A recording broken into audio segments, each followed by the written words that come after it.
From an infertility support group to friendship, 5 West Michigan mothers share a bond not only between themselves, but now between their toddlers. An infertility journey can be exhausting, emotional, and most of all isolating for a mom, for a couple, for a family. Just ahead of Mother's Day, these women want others struggling with infertility to know they're not alone. These 7 babies don't know it, but they're at a reunion. Their moms are friends, good ones, and the women haven't sat down together in quite some time. Yeah, if you would have told us 2 years ago that this is where we'd be, I don't think a single one of us would have believed you. The last time they got together, they took this photo. And oh baby, how things have changed. And here we are with 7 babies.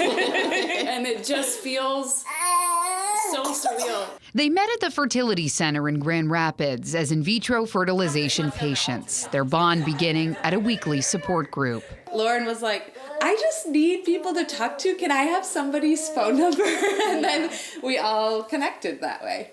Yeah, super brave of her to speak up because we were all thinking it too. IVF is a waiting game in normal times. The women met just before the pandemic, before their journeys got even more challenging. So when the pandemic hit and everything was shut down, all of our cycles or what might our next steps would be just got shut down completely. Phone calls, texts, Zooms, the mamas a listening ear, a shoulder to cry on, keeping each other calm, maybe even sane during the roller coaster. Like every appointment, every beta, every ultrasound, I know we were just like kind of all like waiting at each other like, you know, how did it go for you? And so when all of us got pregnant, it was, oh my gosh, it was so exciting. Alyssa was the first to get pregnant, and for the months that followed, you could call it a baby boom. To have all of us have had successful pregnancies within that span makes this really unique and really special. Happy, busy baby chaos now surrounds this friendship.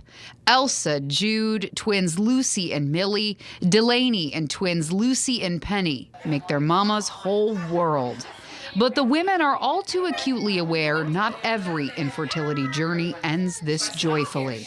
You know, understanding on Mother's Day, obviously I'm super excited and I have my baby girl, but I'm holding space for those people. I think there's still a little twinge for me at Mother's Day, thinking about losses and thinking about the Mother's Days when I didn't have a child and thinking about all the women we know and parents we know, people who want to be parents but aren't. The 5 represent different paths. A single mom, a story of secondary infertility, married for years, struggling in private.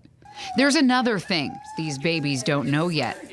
Now, they're friends for life. We have different stories, but we have these things in common that have brought us together, and our main goal was all to be moms. And I think we even look at this still and it's hard to put into words how much this really means to us.